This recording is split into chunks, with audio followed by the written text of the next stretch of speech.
Muito bem, muito bem, muito bem, muito bem. Boa noite a todos e a todas. Aquela revisãozinha básica da nossa disciplina. O que eu fiz? Qual que é a minha ideia? A gente vai ter duas atividadezinhas.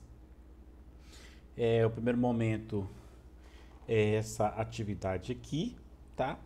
E o segundo momento vai ser uma atividade dinâmica que a gente vai fazer. Vai ser uma espécie de desafio. E aí nós vamos fazer todos juntos. Aí eu vou deixar para fazer o desafio às 8h30. Acho que 8h30 dá pra gente fazer o desafio.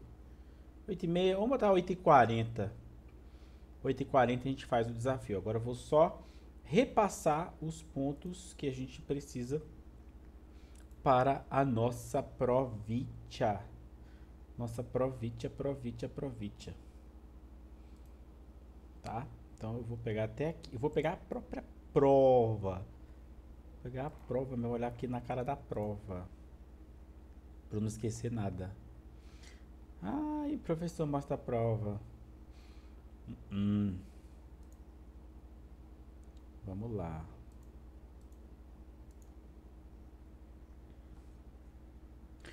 Primeira coisa, né? Isso aqui a gente já falou. A gente já falou em outros momentos, mas vamos para um conceito. Conceito aqui. Primeira, primeira dica é o primeiro conceito, que é a base para o que a gente pretende desenvolver ao longo do nosso curso, né? Ciência de dados envolve muito algoritmo. Então, ó, conceito. Algoritmo, deixa eu descer aqui um pouquinho mais. Algoritmo é uma sequência finita de ações executáveis que visam a obter uma solução para um determinado tipo de problema. Ou seja, o algoritmo, quando a gente fala em algoritmo, ele é como se fosse uma continha de mais, uma continha de menos. Isso é um algoritmo. Ele é uma fórmula em que você tem os passos que você precisa cumprir para você chegar né, assim, a uma solução. Então, quando você tem aquela conta de mais, arme efetue, né, que a gente aprende lá na quarta série, você tem um algoritmo que você organiza aquele algoritmo e você mapeia aquele algoritmo e você aplica aquele algoritmo. Então, é uma sequência, ela tem começo, tem meio, tem fim. Por isso que é uma sequência finita. E essas ações são executáveis por quem? Pela máquina, pelo programa, pelo que quer que seja. E elas visam obter uma solução para um problema. Então você tem uma entrada que nós vamos chamar de input e tem uma saída que nós vamos chamar de output. Então isso é a base do que a gente chama de algoritmo. A gente até tem um exemplo básico da lâmpada, né? Que você tem, por exemplo, eu tenho uma lâmpada para eu né, enroscar ou desenroscar ou fazer qualquer coisa. E aí eu tenho que seguir esse algoritmo aqui, ó. Então eu tenho um candeeiro, o candeeiro não está acendendo. Então, primeira coisa é o problema. O candeeiro não está acendendo. Qual que é a solução que eu quero dar? Eu quero acender o candeeiro. Então, eu tenho um problema e eu vou criar um algoritmo para resolver esse problema, que é acender esse candeeiro. Então, sempre tem um losango que implica numa tomada de decisão. Então, a lâmpada está enroscada? Não. Então, vamos para o passo correspondente ao não. A lâmpada está enroscada? Sim. Então, vamos pular para o passo ligado à enroscada. Esse processo aqui, onde eu tenho uma tomada de decisão, a gente usa os comandos, né? A gente usa os comandos if, else dentro do Python. Então, você tem uma condição if, você tem uma condição else, e aí você, né, você pode tomar essas decisões em cima disso. Você tem essa tomada de decisão e o que, que você vai fazer. Ou seja, você tem o statement que a gente fala, você tem a condição, você tem o sim e você tem o não. Então você tem qual que é a condição e qual que é a resposta que você vai entregar caso você tenha essa condição, tá? Então, basicamente, assim, em termos práticos, o que é isso? Vamos dar uma olhada aqui numa outra proposta, porque assim, a ideia é que você, quando você está tomando uma decisão numa linguagem de programação, você tem dois caminhos possíveis, o sim e o não, que na verdade é um booleano, ou seja, é um tipo verdadeiro ou é um tipo falso, ou seja, é um booleano, uma tomada de decisão. Então aqui, ó, eu tenho o if. O if vai trazer uma condição.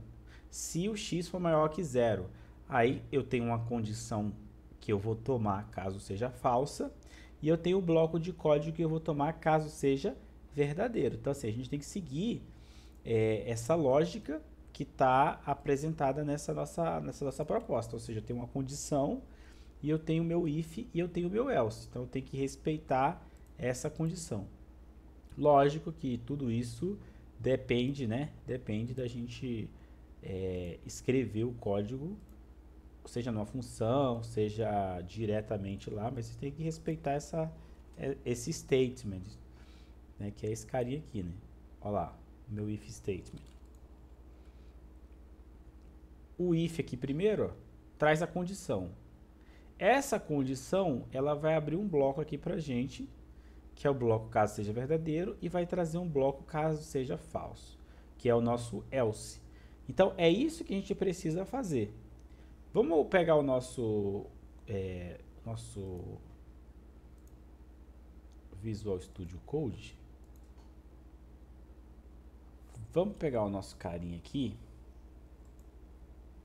e vamos abrir aqui o nosso Python.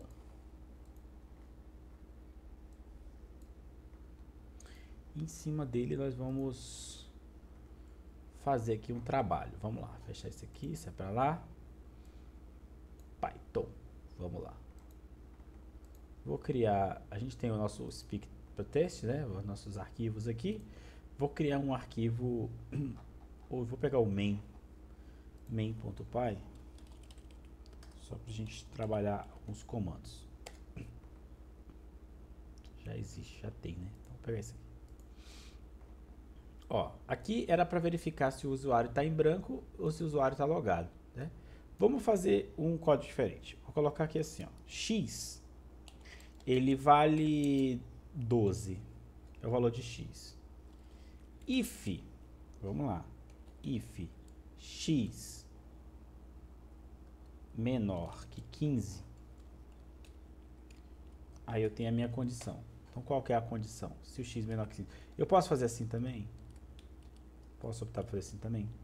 Pode, tá? Não tem problema não. Print, vamos colocar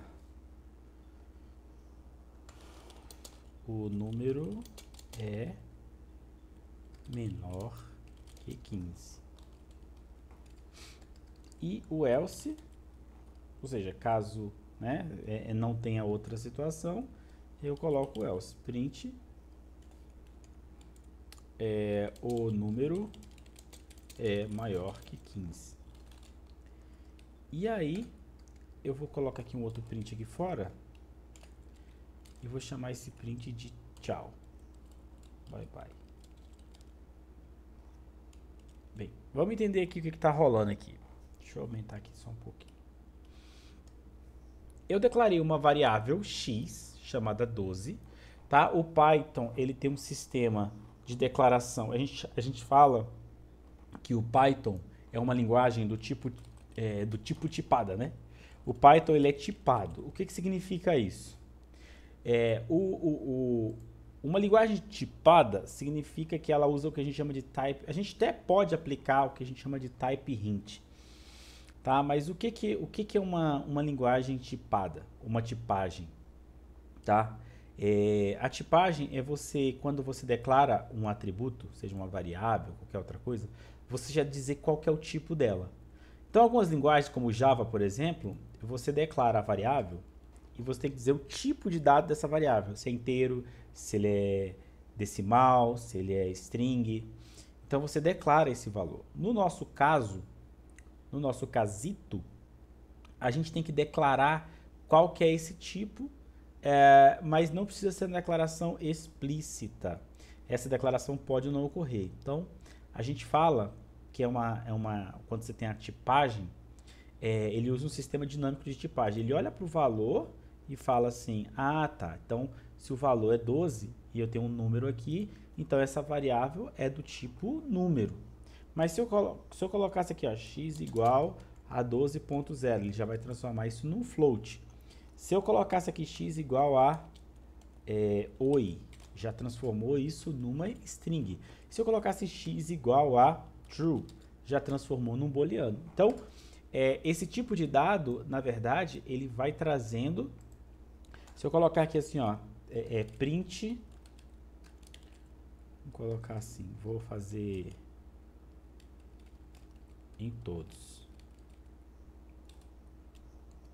Ó, para escrever em todos ao mesmo tempo, usei o Alt, cliquei no Alt. Eu vou colocar aqui, ó, print type e vamos colocar o X para ver o que ele vai entregar para a gente. Olha lá, ó, o primeiro é inteiro, o segundo é float, o terceiro é string e o quarto é booleano. Ou seja, ele conseguiu olhar para cá e ele já sabe dizer qual que é o tipo. Isso aqui é o que a gente chama de tipagem dinâmica. Então, nesse caso, eu não preciso declarar qual que é o tipo.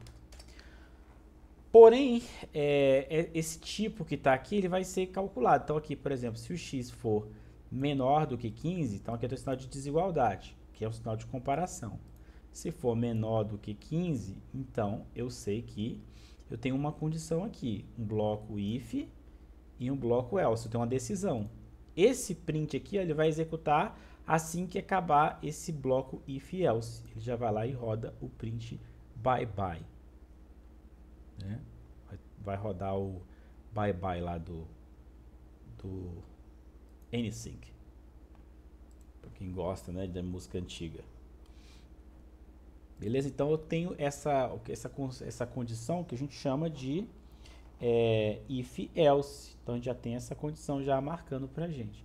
Lógico que esse if else ele tem toda uma... a gente pode também acrescentar um elif aqui, mas por enquanto o que eu estou querendo que vocês entendam é o conceito de algoritmo, que é o que está lá em uma de nossas questões, tá? Beleza? Então o que é um algoritmo? É uma sequência de passos ordenados que você usa para resolver algum tipo de problema. Tomadas de decisão, mas você resolve um problema. Aqui, qual que é o algoritmo? Primeiro declara uma variável, primeiro coloca um condicional, coloca qual a condição se for verdadeiro, qual a condição se for para falso e encerra o programa.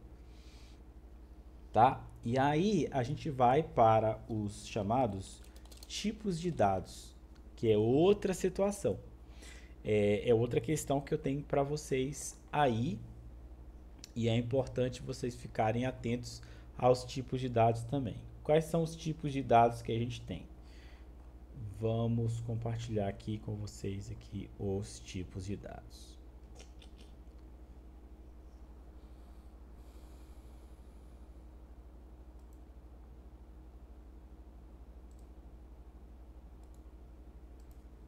Ó, em relação aos tipos de dados.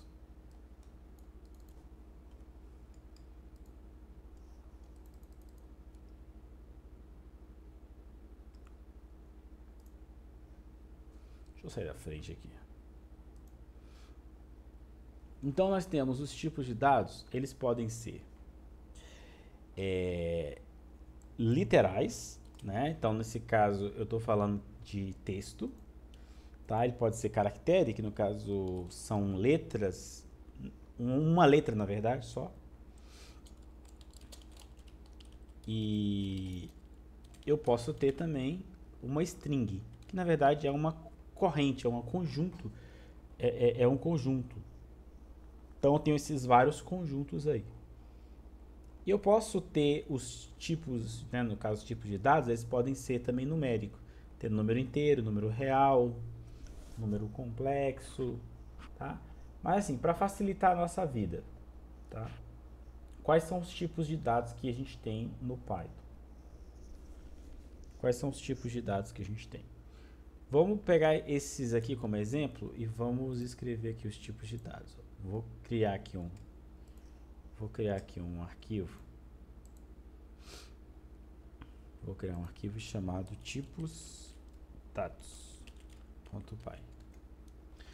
No tipo de dados, eu vou colocar aqui, ó, uma instrução aqui.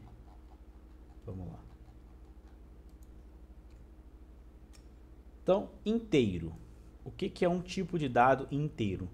É aquele que traz o formato int, ou seja, ele é aquele que é positivo, que é número negativo, que é zero, mas que ele é inteiro, não tem casa decimal.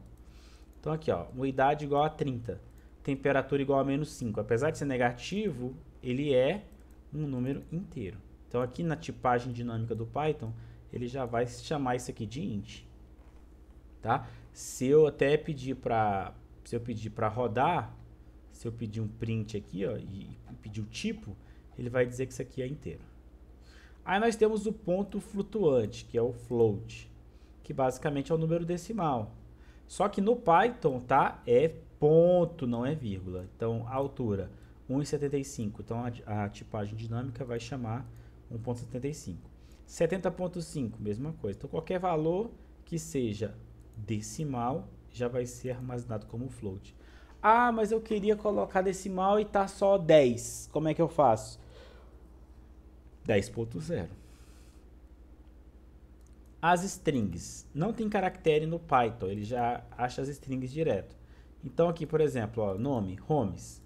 Então, eu tenho uma string. Curso, Python, do básico ao acabamento. Então, vai estar entre aspas. Pode ser aspas simples, pode ser aspas duplas, pode ser aspas triplas.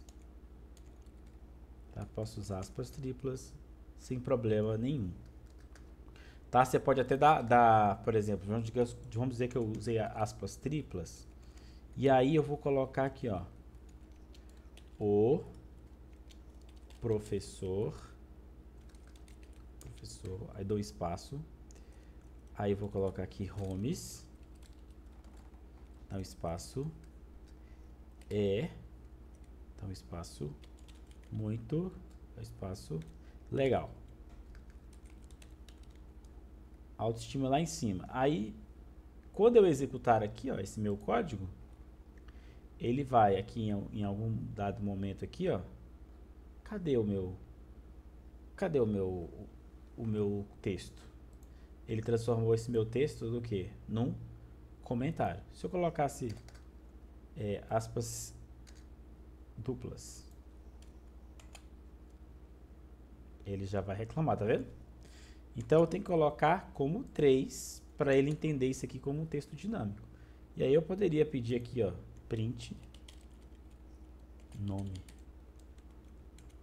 para ele rodar esse nome aí. Olha lá, ó, professor Homes é muito legal. Ele passou todo esse conteúdo aí, ó, direto no... Tá? Então você pode usar aspas simples, aspas duplas, 3 aspas duplas, tá? Como vocês preferirem, tá? Só que aí, se eu tiver uma aspas dupla, eu posso colocar, por exemplo, o grande Homes, tá vendo? Eu posso colocar aspas dentro do negócio, dentro da aspa. Por isso que a gente usa aspas grandes, aspas duplas, porque você pode usar aspa dentro da aspa. Olha lá, ó. Tá vendo? Então a aspa saiu. Agora, se eu usasse aspas triplas, eu poderia usar aspas duplas. Ó, o grande. Agora saíram as aspas duplas no meu print. Agora, se eu tivesse aqui só uma aspas dupla, ou uma aspas simples, por exemplo, daria ruim. Ó, vamos botar aqui para ver se vai dar ruim mesmo. Ó, deu certo. Não é uma boa prática, não está dentro do PEP8, mas se eu colocar aqui, ó, aqui, o grande Homes. Agora aqui vai dar ruim, né? porque o sistema não vai conseguir entender, o Python não vai conseguir tipar onde que termina a string que você quer colocar. Teria que ter aqui, por exemplo, 3 aspas. Aí dá. Ou uma aspa simples também resolveria. Não é uma boa prática, porque corre o risco de o seu código quebrar, mas dá também. Olha lá. Beleza? Então, o ideal é você deixar sempre aspas maiores para fora e aspas menores dentro do seu texto. Se você precisa usar muitas aspas, aí você usa aspas triplas. Olha, muito mais organizado o seu código, muito mais bonitinho. Então, esse aqui é uma string. Então, string é uma sequência de caracteres que está sendo separado por aspas simples. Vamos botar assim, duplas ou triplas.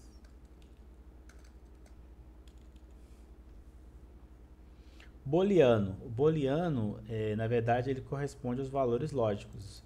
Então, atento ao booleano, que é o quê? Letra maiúscula, letra minúscula. Só que esses são os tipos de dados básicos. Existem outros tipos de dados? Existem.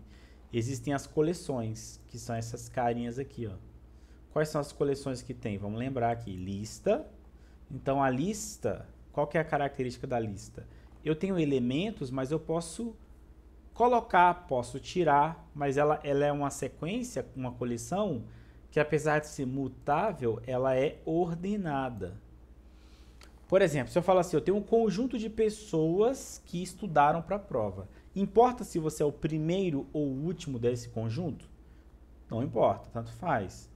Mas no caso, se você estiver trabalhando com um conjunto de pessoas que estão na fila para ser atendido no banco, aí a ordem de chegada faz a diferença. Então aí você não vai usar mais a lista. Nesse caso aqui, você não vai usar o conjunto, quer dizer, você não vai usar o conjunto, você vai usar a lista. Porque a lista ela tem ordem, o conjunto não. Tá? Então esse conjunto aqui, ó, tanto faz. Ela é uma coleção não ordenada. E detalhe, ela não permite repetição. Então, se eu falar assim, quais estados brasileiros possuem um PIB per capita elevado? Então, eu estou querendo saber dentro do conjunto de estados, quais deles que tem. E o dicionário são pares de chave e valor. Então, ó, você coloca um par à esquerda, o seu valor à direita, separa por vírgula, um par à esquerda, o valor à direita, par à esquerda, valor à direita. Aqui está sem aspas porque é número inteiro, então não precisa. Se fosse float também não precisaria. Mas aí nesse caso não faria sentido. A pessoa tem uma idade assim. Aí você coloca a vírgula que é para separar cada unidade. E aí você termina o seu dicionário. Tá? Aí temos alguns tipos especiais, que é o float e o número complexo. No número complexo e o que a gente chama de known, que é para você deixar um tipo que na verdade isso funciona mais para banco de dados, tá? Que é um tipo que na verdade ele corresponde a nenhum tipo, é o tipo que não é tipo nenhum. Então como o Python ele é tipado, ele vai tentar tipar essa sua variável de qualquer jeito, mas você não quer que seja tipado por razões de programação mesmo. Aí você deixa known, que ele vai ficar nulo, vai ficar sem tipo, com ausência de valor, mas num dado momento ele vai ser acionado. E o complexo é aquele que segue aquela coisa do número imaginário, que é número inteiro mais um número complexo, que é um número que é multiplicado por menos i ao quadrado. Tá? Mas aí é matemática. Só preciso que vocês saibam o que é cada um. Então, ó, idade aqui está como int, altura está como float, o nome é um texto, então é uma string.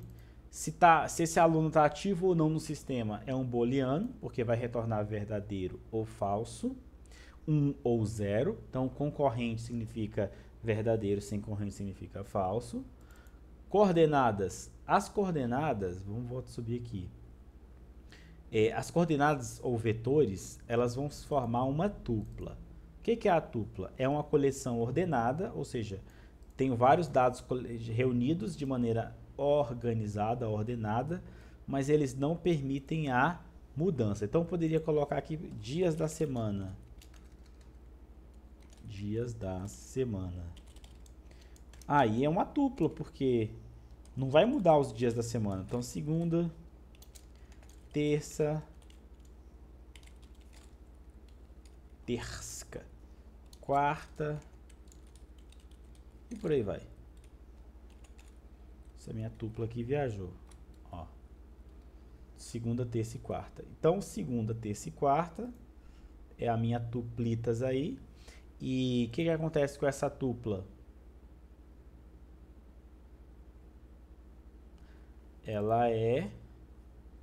Essa tupla é uma sequência, né? Ela é uma sequência de texto. Já no caso do dicionário, acho que eu expliquei a diferença. A grande questão aqui é a lista, ela se parece muito com a tupla. Porque a lista é uma coleção, ou seja, um conjunto de dados. Ela é mutável e ordenada. No caso da tupla, ela é uma coleção de dados que é ordenada também, assim como a lista, mas ela é imutável, ou seja, uma vez que eu criei, eu não mexo mais. Não tem como eu escrever aqueles dados. Aqui, se eu colocar frutas e reescrever frutas aqui embaixo, tá tranquilo. O sistema, o Python vai aceitar isso aí numa boa. Agora, se eu pegar aqui dias da semana e querer reescrever dias da semana e colocar outros valores, ou pedir para adicionar, aí ela vai xaropar. Por quê? Porque é um valor que é imutável. Tá? Quer ver? Ó, vamos fazer aqui, ó. Dias da semana igual 1, 2, 3.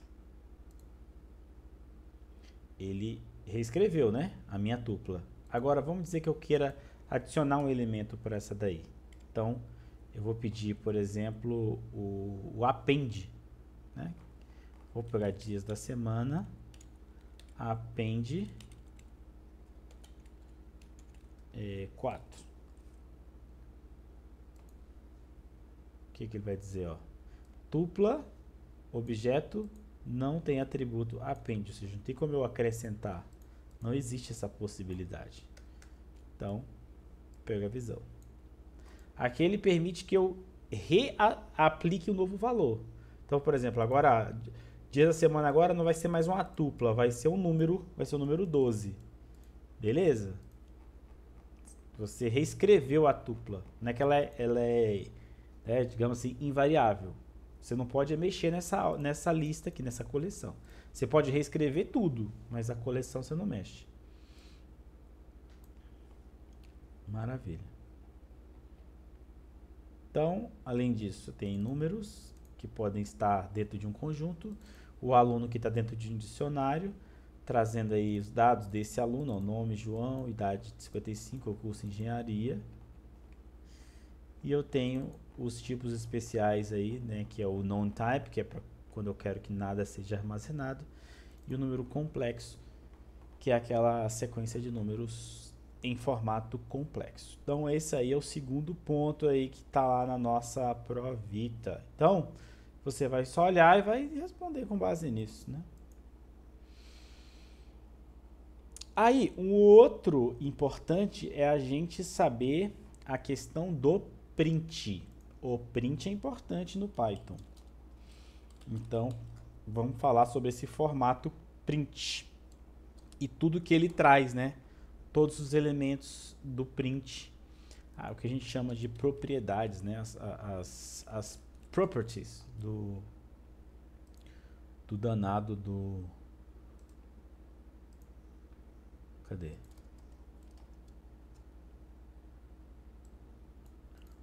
Ó, vamos lá. Quando você for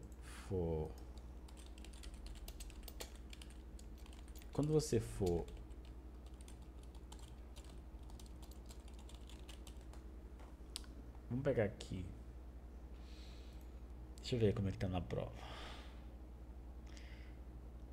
Tá, vamos lá. Primeira coisa que você vai precisar saber é a diferença daquilo que é obrigatório e daquilo que é opcional. Tá? Então, O que é obrigatório nesse comando print? Tá? Então, o print, o que é obrigatório?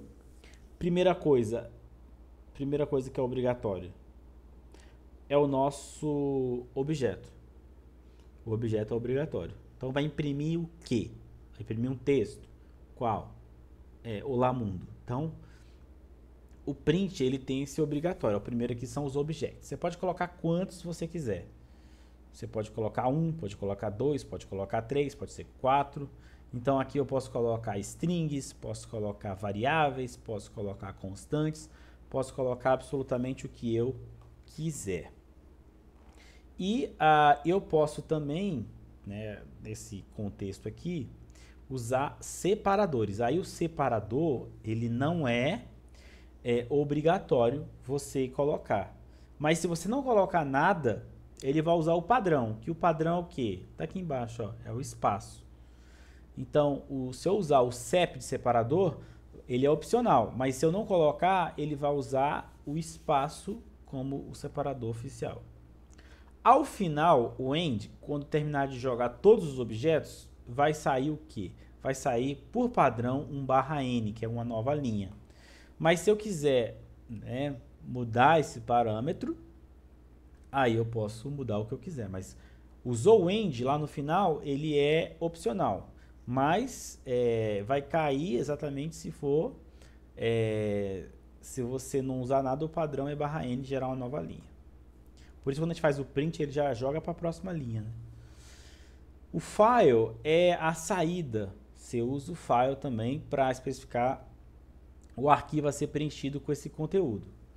Então, é o sys_standout. Então, tá aí, ó, você vai ter a saída e a saída padrão é o console. E o flush, que é para você trabalhar com o buffer, né, da saída, envolvendo o tempo de impressão.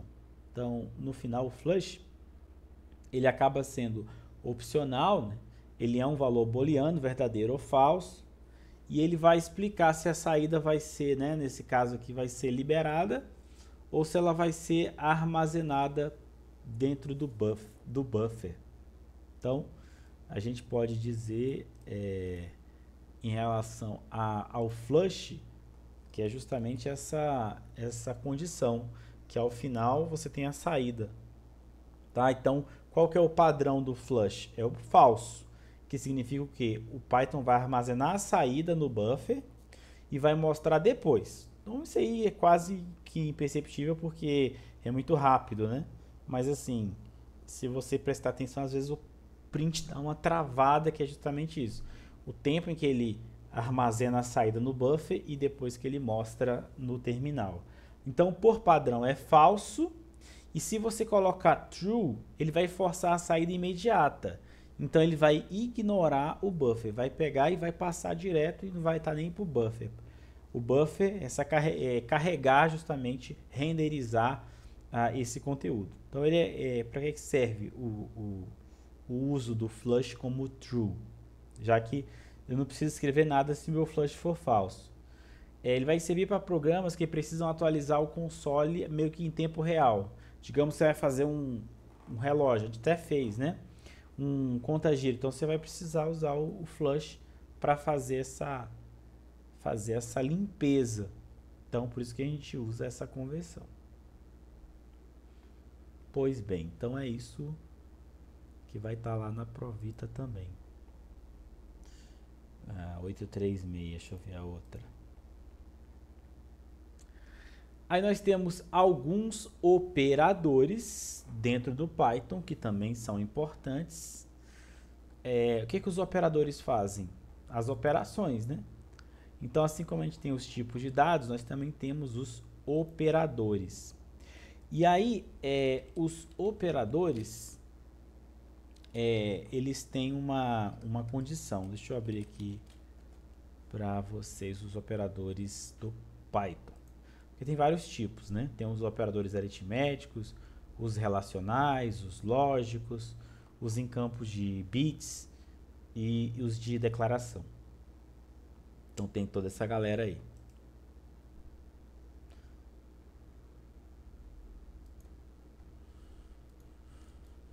Deixa eu mostrar aqui essa tabela aqui que faz justamente essa correlação. Comum. Então, os operadores aqui, né? Então, primeiro, se eu tenho soma, subtração, multiplicação, divisão, atenção para essa última aqui, que é a porcentagem, que na verdade representa o resto. Então, vamos concentrar nessa daqui e nesses operadores aritméticos por enquanto. Então, vamos lá. Fica quietinho aí. Então, vamos lá. Se eu quero fazer uma soma entre dois números, eu vou colocar x é igual a A mais B. Ou seja, é uma soma. Tá? Eu posso colocar também valores numéricos. 3 mais, vamos botar aqui resultado. Posso também. Posso somar números e variáveis. Eu vou usar o mais. Se eu quero subtrair, vou usar o menos. Eu quero dividir, usa barra para a direita. Eu quero multiplicar, uso o asterisco. E aí vai fazer essa operação. Agora, se eu quiser saber, por exemplo, o resto de uma divisão, aí eu uso a porcentagem, ó, 3 por 2, print x. Qual vai ser a saída aqui, ó? Então, eu vou dividir 3 para 2. Então, 3 dividido para 2. Esse 3 dividido para 2, eu vou ter como resultado 1,5. Só que o nosso porcentagem aqui, o nosso módulo, ele não quer que você quebre em decimal. Ele quer simplesmente que você entregue qual que vai ser o resto, ou seja, o que vai sobrar dessa divisão inteira. Então, 3 dividido para 2 dá 1 para cada e sobra 1. Ou seja, eu tenho o resto como sendo 1. Então, x igual a 3, né, sobre o módulo de 2, que é o divisor de 3, o resto de 3 para 2. Então, o que eu preciso fazer? Eu já sei que o valor que vai sair aqui no print x vai ser 1. Olha lá, ó, 1. Então, por quê? Porque ele pegou o 3, dividiu por 2, deu 1 para cada um e sobrou quanto? Bem, sobrou 1. Se fosse 11 dividido para 2, mesma coisa. 11 dividido para 2 vai dar 5 para cada um e vai sobrar 1. Então, tá aí, 1. Ah, então não tem nada a ver com o número, tem a ver com o que sobra depois que divide. Isso, exatamente. Então, se eu quiser saber 11... né, o resto de 11 por 3. Aí 11 por 3, o resto vai ser 2. E assim sucessivamente. Uma outra condição também que a gente pode até falar também é quando você tem duas barras para a direita. Então aí nós temos uma situação diferente. Aí nós temos um operador que a gente chama de divisão inteira. O que é a divisão inteira? Ou floor division? A divisão inteira, ela vai dividir dois números e vai resultar, né, assim, ela vai entregar como resultado o inteiro arredondado sempre para baixo. O que quer dizer isso? O maior número que você tiver inteiro, menor ou igual ao resultado da divisão. Então, meio que você, ao invés de você focar no resto, você vai focar na divisão desse número. Então, ele vai sempre retornar. Se eu usasse uma barra normal, por exemplo, 15 dividido por 3. 14 dividido por 3. 14 dividido por 3 vai dar 14 dividido por 3, vai dar... era como se fosse 15 por 3. Quer ver? Vamos fazer aqui, ó, x igual a 14 sobre 3. Print x. Ao executar, ele já vai me dizer, olha, o valor é 4,6666666. Só que se eu usasse as duas barras, ele ia dividir um valor inteiro, retornando um int, sendo que ele quer o valor sem casas decimais, que retorna o número mais próximo do inteiro menor ou igual ao resultado da divisão. Então, nesse caso aqui, se fosse barra barra, assim, vai me entregar o 4, que é o número inteiro mais próximo dessa divisão. Então, duas barras indica que você vai fazer uma divisão inteira, ou seja, você só quer valores inteiros. Tá? Então, se eu faço aqui, ó, print 7 dividido por 2. E eu peço logo na sequência, print 7 dividido, só que agora eu quero o floor division, dividido por 2. Você vai sair dois valores, 3,5 e 3. Por quê? Porque a divisão inteira aqui, com duas aspas, ela vai descartar o valor decimal, que no caso era o 0,5. Tá? E é isso que tá. Até só uma curiosidade, se você tiver usando, se aqui fosse negativo, por exemplo, ó, se fosse menos 7, qual que vocês acham que seria a saída? Menos 7 de divisão inteira por 2. Olha só, vai ser menos 4. Por quê? Porque o número sempre arredonda para baixo. Por isso que é chamado de floor. Então ele não corta só, né, a decimal, mas ele arredonda para baixo. Tá? Então tem essa condição aí. Fiquem atentos a isso. O que mais que nós temos aqui?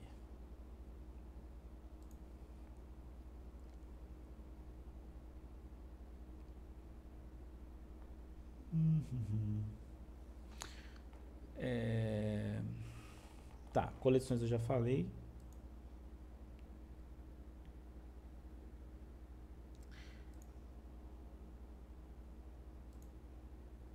Além do print, tá, na prova de vocês, eu vou cobrar uma outra função padrão, built-in, que a gente chama ela de input.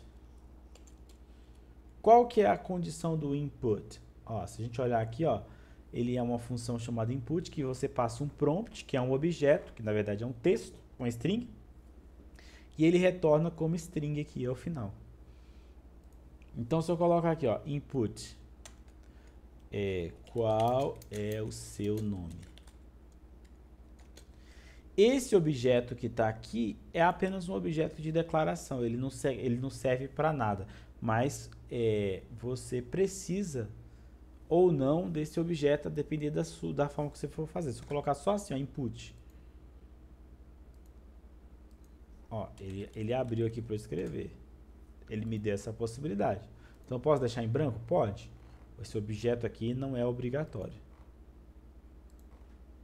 Ó, tá vendo? Não está dizendo que é obrigatório. Então, o único parâmetro que tinha era o objeto de prompt e ele não está passando.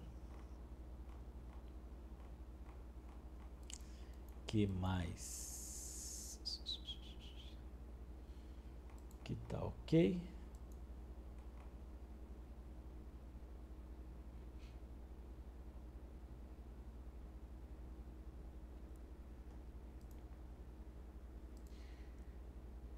Deixa eu mostrar um negócio aqui para vocês aqui, interessante.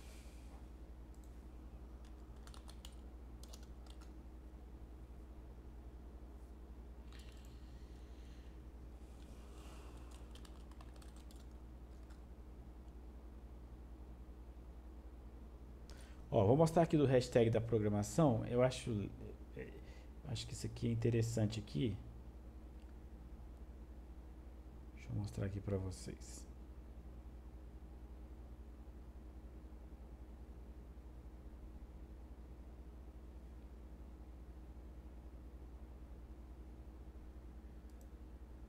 Este é o CRM da Monday.com para fazer a gestão de todo o ciclo do seu cliente. Capture 2 meses e 4 dias sem vídeo de Python. Que vergonha, né, Alan Coach? Que vergonha.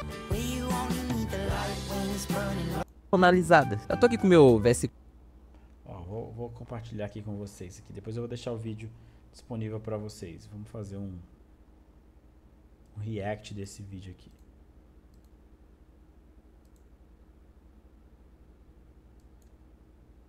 code aberto do main, comandos que chamamos para realizar uma ação específica. No caso do print para exibir alguma coisa e o input para inserir alguma coisa. Mas se eu te contar que a gente consegue criar nossas próprias funções, print e input, que a gente aprendeu nos vídeos anteriores, eles são chamados de funções. Basicamente comandos que chamamos para realizar uma ação específica. No caso do print para exibir alguma coisa e o input para inserir alguma coisa. Mas se eu te contar que a gente consegue criar nossas próprias funções que realizam operações personalizadas. Eu tô aqui com o meu VS Code aberto do main.py e vou fazer o seguinte, ó. A sintaxe pra gente criar uma função é o quê? Def e o nome da função, que eu vou chamar intuitivamente de minha underline função. E aqui as regras de nomeamento, de nomeação, sei lá como é que se fala, de funções é a mesma de variável, não pode ter espaço e etc. Não pode começar com número, não pode ter caráter especial. Mas enfim, def minha função, abre e fecha parênteses e 2 pontos. Depois dá um enter, pode ver que ele já recua um pouquinho pra cá. Todo o código que tiver recuado dentro de uma função vai ser o código da função, que a função vai realizar. E no caso, o que eu quero que essa função faça é dar um printzinho bem um printzinho bem básico. Essa é minha função! Exclamação. Por enquanto ele só vai fazer isso. Claro, você pode escrever quanto código você quiser dentro dessa função, mas para manter simples eu vou deixar esse print aqui. Agora eu vou executar e se liga, ó, não aconteceu nada. E isso basicamente porque a gente precisa chamar a nossa função. E para chamar a nossa função é o mesmo esquema do print e do input. Eu vou chamar minha underline função, abre e fecha parênteses. Pronto, vou executar novamente. E agora, ó, essa é minha função. Olha que coisa legal. E cara, não tem muito o que eu explicar aqui. É literalmente isso. Quando a gente coloca o nome da nossa função, abre e fecha parênteses, está chamando ela. Quando a gente chama uma função, a gente executa tudo que tem dentro dela. Só o que tem dentro dela, esse print aqui, então ele só executa esse print. E cara, eu posso chamar essa função quantas vezes eu quiser. Ó, vou copiar aqui, vou colar várias vezes. Minha função, minha função, minha função, minha função. Vou executar e pode ver que ele vai exibir várias e várias vezes. Tá, beleza, maravilha. Agora eu vou fazer o seguinte, eu vou apagar todas essas chamadas, deixar só um aqui. E vou criar a variável nome que vou atribuir a Alan Code. Uma coisa muito importante que eu preciso explicar pra vocês aqui. E eu vou botar um F aqui atrás, né? Essa é a minha função, prazer, e botar o nome aqui. Maravilha. Ó, eu crio uma variável nome dentro da função e vou executar. Ele vai funcionar uma maravilha. Mas perceba o seguinte, fora da função, depois da chamada dela, inclusive, eu vou tentar dar um print nessa mesma variável, nome. Ó, print nome. Pode ver que ela não ficou azul, inclusive o Python já tá reclamando, né? Vou ver esse code aqui. O nome não está definido. Se eu tentar executar, ele vai me dar um erro, porque tá dizendo que a variável não foi definida. Mas você pode perguntar, ué, mas ela foi definida, tá aqui na função. Isso aqui é importante, porque é justamente o que a gente costuma falar sempre, né? Existe a chamada variável global e a variável local. Então, assim, uma variável global é aquela que está fora da função. Como eu criei o def aqui, ó, e tem a função aqui dentro, então, assim, essa variável nome aqui, ela só existe aqui dentro. A indentação, ela faz toda a diferença. Essa aqui está fora da indentação, né? Ele vai falar isso aqui agora. E aí que vem o pulo do gato, meu garoto, porque no Python a gente, não só no Python, em basicamente todas as linguagens de programação, a gente tem um conceito de variáveis locais e variáveis globais, ou seja, tudo que a gente criar, todas as variáveis que a gente criar dentro de uma função, a gente chama ela de variável local, porque ela só vai funcionar, ela só vai ser considerada dentro dessa variável. No caso, esse nome só vai funcionar, só vai existir enquanto essa função estiver sendo executada. Passou daqui, essa variável não existe mais. E ao contrário, com variáveis fora de função, se eu criar uma variável idade igual a 20, que não é minha idade, mas deixa 20, e tentar utilizar aqui dentro, ó, sua idade é idade. Vou tirar esse print daqui, já que ele não funciona, e vou executar. Você pode ver que, o que aconteceu aqui, bicho? Tá, meu Python se negou a funcionar. Ok, tá, vou fechar e abrir de novo. Você pode ver que funcionou. Essa é a minha função, prazer Code, sua idade é 20. E por que funcionou? Por que a idade funcionou dentro da função? Porque quando a gente cria uma variável fora de funções, a gente está criando uma variável global, uma variável que vai funcionar em todo o canto desse arquivo, inclusive dentro de funções. A gente conseguiu inserir a variabilidade dentro dessa função. E por isso que ela é global, que ela atinge o script inteiro. Já a local não, a local só funciona dentro da função, porque a gente criou dentro da função. A gente pode criar funções dentro de funções, nada impede que essa variável também vai funcionar dentro de outra função, mas eu não vou fazer outra função aqui, seria muito perda de tempo. Mas se você tem essa versatilidade de criar funções dentro de funções também. É como se fosse uma árvore genealógica, cara, por assim dizer. O que vem de cima atinge o de baixo, mas o que vem de baixo não vai atingir o de cima. Acho que eu filosofei sem querer, mas enfim. Mas essa função que a gente criou não tem muita utilidade, né? Não tem muita interatividade. Então,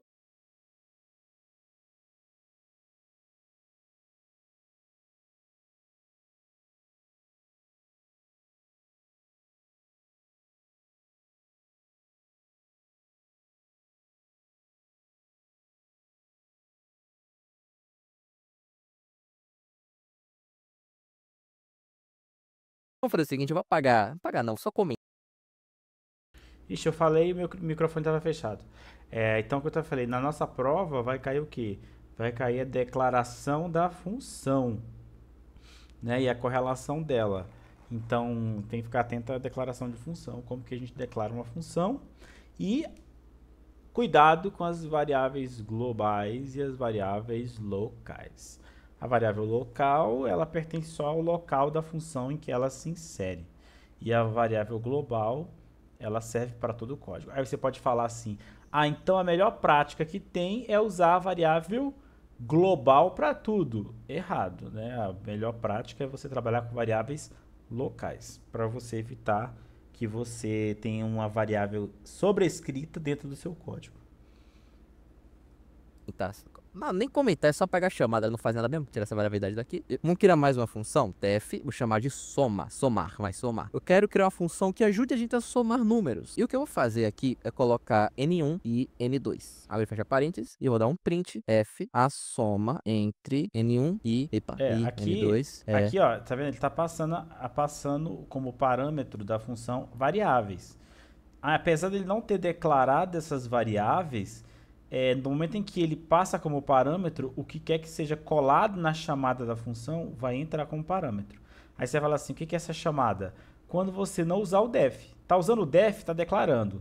Tá escrevendo sem o def, tá chamando. Então você chama a função. Função, vem aqui. Então, nesse caso, que é o atrás ali, né? Ele tinha feito aqui, ó, quer ver? Ó, ele criou aqui, ó, a minha função. Então aqui ele declarou com o def e aqui ele chamou a função. Só que ela era uma função sem parâmetro, então não tinha nenhum parâmetro aqui como instância, então beleza. Então ele vai tocar o barco aqui, você não precisa colocar. Agora, no momento em que qual é o caso ali, né? Ele está pedindo uma variável com dois elementos, ó, N1 e N2, aí aqui a porca torce o rabo, porque justamente N1 e N2 são parâmetros obrigatórios, tem que entrar quando você for chamar a função. Bora ver o que ele vai fazer aqui. Entre N1 e N2 é igual a variável aqui em cima, resultado N1 mais N2, resultado. Maravilha, o que a gente está fazendo aqui? Peraí, que a idade aqui, ó, tirar a idade daqui, né, porque já quase que eu fiz besteira. Tirar a idade daqui, deixar só o nome, tá? O que a gente fez aqui, basicamente? As funções podem ter argumentos e parâmetros. Quando a gente quer somar números, a gente precisa de alguma forma informar para essa função quais números que a gente vai somar. E isso é feito por meio dos parâmetros. No caso, para essa função somar funcionar, a gente precisa de dois parâmetros, que é esse N1 e esse N2, que cada parâmetro representa um valor diferente. Esse N1 é o primeiro valor que o usuário vai enviar. Esse N2 é o segundo valor. Esses são os parâmetros, tanto que ficou o nomezinho aqui, ó, parâmetro. São os parâmetros necessários para essa função funcionar. E agora vamos utilizar essa função de fato, ó, somar. Vamos ver o primeiro número, 6, aí vírgula, e o outro número, 40. Se eu executar, pode ver que, ó, a soma entre 6 e 40 é igual a 46. Isso porque a gente enviou 6 e 40 para os parâmetros N1 e N2. Então, o 6 foi para o N1 e o 40 foi para o N2. E o resultado é a soma desses dois, entendeu? E quando a gente envia valores para a função, o que a gente está fazendo é enviar argumentos. Então, mantenha isso em mente. Parâmetros é o que a função vai receber, no caso ele está recebendo N1 e N2. E os argumentos é o que a gente vai enviar, no caso a gente está enviando o 6 e o 40. Os argumentos é o que a gente envia para os parâmetros. Os argumentos vão se transformar nos parâmetros para realizar a ação da função, resultando na soma. É basicamente isso. Vamos criar mais uma funçãozinha de memes aqui para encher linguiça e aumentar o tamanho do vídeo e, consequentemente, aumentar a AdSense. Def saudação, para saudar alguém. E eu quero que essa função receba o nome de alguém. E a gente vai dar um print, prazer, epa, aí o nome do cara, nome. Prazer, nome, só isso. Ó, o parâmetro que ele recebe é o nome, basicamente, o nome. Agora vamos chamar essa função, saudação. E aproveitando que já tô aqui, eu vou tentar executar sem me enviar nada, vocês verem que dá erro. Ó, tá vendo? Ele tá dizendo, tá faltando um argumento aqui. Qual é o argumento? É o nome. Então vamos enviar o nosso argumento de nome aqui. E como é string, né? Vou botar aqui langcode. Ou seja, vamos enviar o argumento langcode para o parâmetro nome. Agora executando. Pode ver aqui, ó. Prazer, langcode. Muito legal, né, cara? E antes de continuar, cara, você que tá precisando de um serviço de hospedagem para suas aplicações online, eu te apresento a Scratch. Aí vem meter um add aqui para nós, né? Então, assim, basicamente é isso. Ficarem atentos à chamada da função e ao que ela retorna, tá? Então, vou deixar esse vídeo também full lá para vocês darem uma olhada, quiserem assistir. Que esse eu achei interessante também. Só para essa parte aqui também. Não seria possível fazer isso por causa dos escopos. Ó, eu vou voltar para essa função somar. afastar essa saudação para baixo aqui. E vou, ó, resultado. Se eu tentar printar, vou print resultado. E não funciona, porque como eu expliquei, existem variáveis globais e variáveis locais. Não fica amarelinho. Vou nem testar, que você sabe que não vai funcionar. Mas e se de alguma forma eu querer que essa função somar torne um valor pra gente? Se eu quiser que ela traga o resultado para alguma variável. Simples, meu parceiro. Vou apagar esse print daqui e vou usar o return resultado. O que a gente está fazendo é pedindo para essa função retornar pra gente o resultado da soma. Então, se eu chamar a função somar, passar aqui 1 e 9, não vai acontecer nada. Executar, não vai acontecer nada. Por que não está acontecendo nada? Porque a gente não está mais pedindo para ele printar. Ele só faz somar, guardar a soma em uma variável e retornar esse resultado. Ele não printa nada. Tá, e o que a gente vai fazer com isso agora? Vou criar uma variável resultado da soma, que vai ser igual a somar. E aqui eu vou passar os números 5, 5. E agora sim, eu vou dar um print resultado da soma. E vou executar. E aqui, ó, printou 10. Então, o que aconteceu? O que a gente fez aqui, basicamente? Olha, vê só. A gente chamou a função somar. E essa função somar, além de somar os números, ele retornou a soma desses números. E o que isso quer dizer exatamente? Quer dizer que a gente pode atribuir essa função a uma variável, que no caso é resultado da soma. E o que essa variável, resultado da soma, vai obter, o que ela vai guardar, é o que a função retornar. Então, como a função retornou o resultado, esse resultado foi enviado para essa variável resultado da soma. Você está entendendo o que eu estou querendo dizer? Eu posso fazer isso várias vezes. Resultado de outra soma. O nome é meio grande, mas enfim, só para servir de exemplo. Somar 7, 8. E eu posso printar. Print. Fizemos duas somas. A primeira resultando em resultado da soma e a segunda resultando em, tem que dizer um longo esse, né?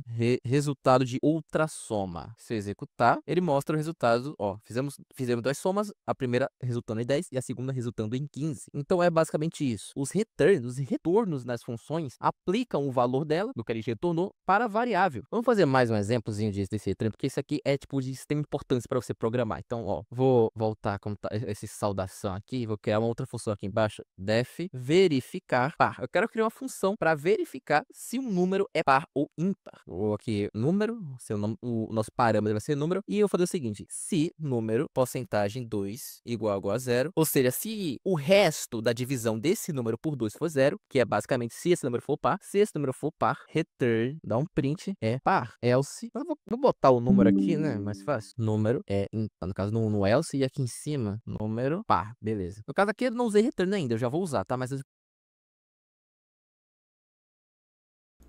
Aqui, ó, só pra... Cadê eu? Cadê eu? Aqui, ó, só pra gente lembrar, eu tenho o quê? Dentro da função eu coloquei o if else, coloquei dentro do algoritmo lá a construção dessa função.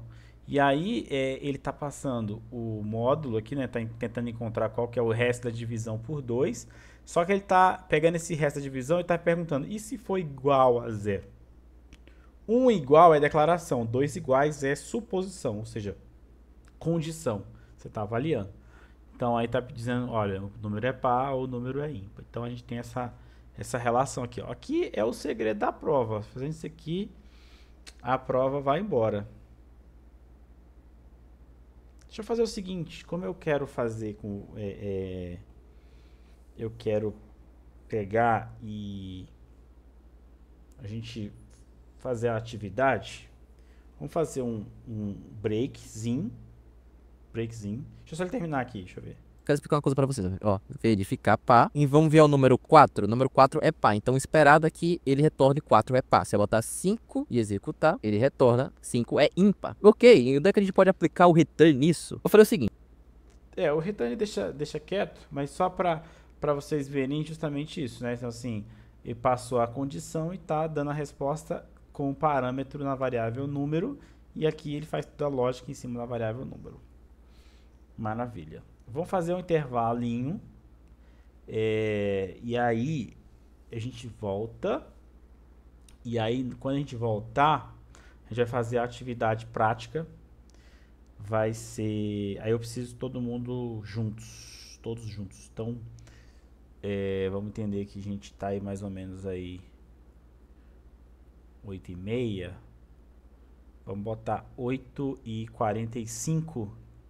A gente... 8h45 em ponto, britanicamente, a gente vai fazer a atividade. Beleza? Aí tem que estar todo mundo junto, porque vai todo mundo fazer ao mesmo tempo. Vai ser tipo o Kahoot que o Everson faz, só que mais legal. na verdade não, mas sem graça. Mas a ideia é essa, que todo mundo possa fazer. Beleza? Pra gente praticar. Então, valeu. Daqui a pouco a gente volta